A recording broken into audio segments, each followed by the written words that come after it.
चीज है, वो मजहब उसको उसकी इजाजत नहीं देता। नामो नसब जमीन के नस्लों में बट गए, आदम के बेटे कितने कबीलों में बट गए, आए हैं जब से पेश इमामत के मसल्ले, सिजदे हमारे कितने मरलों में बट गए। ये किस तरह से कौम को इल्जाम में गुम रही, जब रहनुमा ही कौम के फिरकों में बट गए। अगर रहनुमा ही फिरकों में बट गए और उन्होंने उस चीज को नहीं समझा, उसको मकसद को नहीं समझा, तो हम उस महान और उस ग्रेट रिलीजन को क्यों दोष दें जिन्होंने पूरी दुनिया में अमन को लाया। ये समझने की चीज है, क्योंकि बहुत सारी चीजें मुझको भी मालूम नहीं थी। मेरे भी मन में बहुत सारे मिसअंडरस्टैंडिंग थे। जब मैंने इस्लाम को पढ़ा और इस्लाम जानने वालों से चर्चा की, तो मेरे मन में बहुत सारे मिसअंडरस्टैंडिंग थे, वो मिसअंडरस्टैंडिंग दूर हो गए।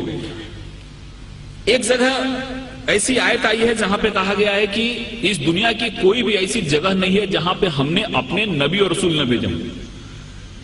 1,24,000 हमने अपने नबी रसूल दुनिया में भेजे, जिसमें से 25 का नाम कुरान में आया है।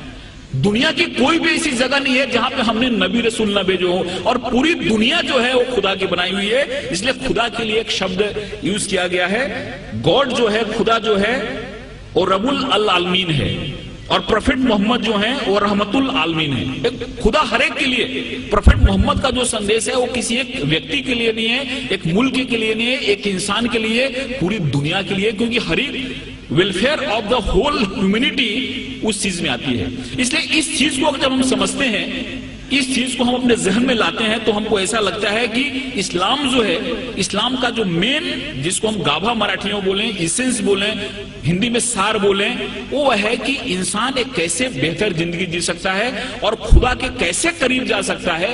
एक चीज हमारे इस्लाम में बताई गई है, और मुझे उम्मीद है कि इस तरह के कार्यक्रम से ये जो बात है लोग तक पहुंचेगी और इंसान एक अच्छा बेहतर इंसान बनेगा, और हर एक इंसान के मन में प्यार मोहब्बत की बात आएगी। कुरान में जिहाद जो शब्द है, लफ्ज है, केवल 41 टाइम आया है, लेकिन और जो चीजें हैं, कंपैशन की बात है, रहमत की बात है। आप कहीं भी देखो कुरान की शुरुआत होती है रहमत से, रहीम से शुरुआत होती है, और वो जो शब्द है रहमत शब्द, वो 325 बार आया हुआ है। रहमत शब्द जो है, कंपैशन शब्द जो है, वो 325 बार आया हुआ है, और जिहाद शब्द जो है वो 41 टाइम आया है, और वो भी जंग के अर्थ में नहीं आया है। जिहाद एक एफर्ट्स के रूप में आया है, एक कोशिश के रूप में आया है, और उसमें भी ऐसा कहा गया है कि जिहादे अकबर और जिहादे असगर। तलवार की लड़ाई बहुत छोटी लड़ाई है, जिसको उन्होंने जिहादे असगर कहा, और खुद से लड़ना जिहादे अकबर है।